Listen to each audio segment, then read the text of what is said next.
Joining me now via Skype is lawyer Tope Tokan Lawal. Tope, it's nice to have you join me this afternoon. Now, the call or the call against gender-based violence and rape has been getting louder. In fact, earlier this morning, I spoke with men who have formed different hashtags and different organizations, daddies and fathers, lending their voices against rape.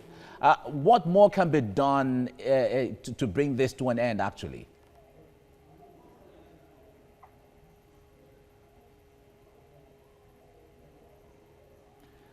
Tope, can you hear me? If you can hear me, I'm asking. The voices against rape is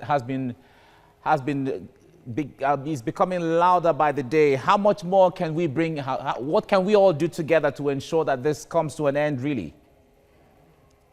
Hi, good morning, good afternoon. Yeah. Hi, good afternoon. Yes, I mean it's a collective work for everyone.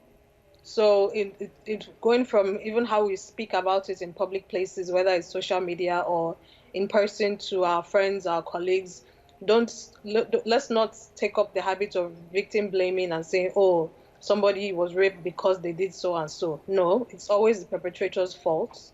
I mean, just you can't say a child dressed a certain way and that was the reason why they deserve to be raped. And the fact is, nobody deserves to be raped, whether it's a child, an adult, or a woman or a man. So it's never okay to, from the start, it's always don't blame the victim. Don't say somebody deserved to be raped. So I guess starting from the way we speak about it, we make sure that even the acts of rape is deplorable. It's not acceptable, and rape apologists are not accepted. So it's a lot of that, and then also knowing the law and making sure that whoever reports to you, believe them, try to help them, don't try to put them down. Let them know that, okay, this is what needs to be done, this is how that they're cared for, that it's not their fault, because there's also the physical pain and then there's the emotional pain that these victims are going through at the moment. So the first thing is not always to start second guessing them.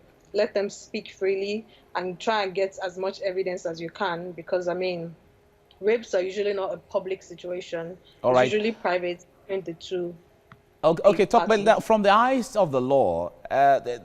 The laws are against rape. Rape is a criminal offense. But Yes. if you look at the penalty or consequences for this, is it strong enough to act as a deterrent to those who are perpetrators to this? Yes, I think so. Because I mean, right now we have the Violence Against Persons Prohibitions Act, which is actually being adopted in 14, moving into 15 states is currently looking at it, and it has a penalty, lifetime imprisonment. So I think yes, it's a very steep punishment, but the problem is always conviction. Because if you don't convict, you are not going to get the life in prison. Right. What do you think is responsible for that void, that lacuna there? That you said the law is there, which is enough. The consequences are enough, but that missing link between the law and a perpetrator being prosecuted. What is the missing link there that we don't have enough convictions the way it's supposed to be? I think from the start is always reporting, because a lot of times we hear the Inspector General of Police reported that 717 cases were reported between January and May. But how many more cases were not reported? So that's the first thing. A lot of times some of these cases are not reported. So that's the first step, is reporting it to the right people and at the right time, making sure that they can at least get as much evidence initially before things are lost. So whether it's when it's a rape, you can always have test kits done, go to the right centers or the hospital, make sure you get tested and to at least get the evidence in place initially. But the first step is always reporting. If it's not reported, then it All cannot be right. prosecuted. Is the police a committed partner in the fight against rape from your assessment and understanding, or maybe even experience? Well, it seems to be a mixed case. So sometimes you hear people say they went to report, and the police officer is saying, did you not enjoy it? Or, don't you know him? Why are you reporting? And then sometimes you get a case where the police officer in question is very sensitive to the situation and takes it up very seriously. So I would say it's a mixed situation.